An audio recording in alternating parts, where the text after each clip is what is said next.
The FDA also has a warning this morning. Some tick and flea medicines that you give your pets could cause nerve reactions. Stephanie Kaiser joins us from Olathe. Stephanie, how serious can these side effects be? These can be very serious. I'm joined here with Lily and Rosie over here, and we're talking anything from tremors to seizures from taking those chewable flea and tick medications. So that is what the FDA is warning against. And they look like this, and we'll also pop up a list up on your screen and read off the names here. They're targeting 4 brands in particular: Bravecto, Nexgard, Simparica, and Credelio.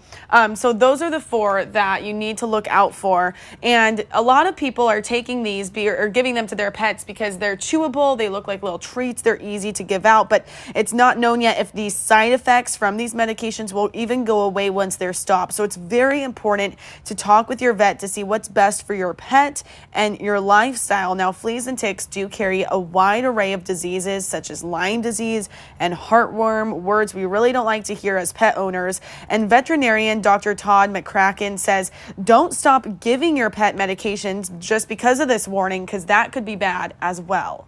We don't know when these parasites actually leave the environment. Obviously, their numbers decrease during the colder months, but pets are traveling with us more frequently, and we never know whether they're going to be in that environment.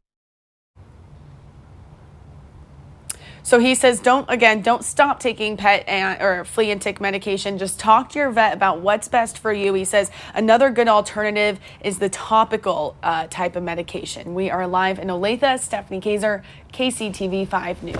Rosie was ready for her close-up there. I know. It's now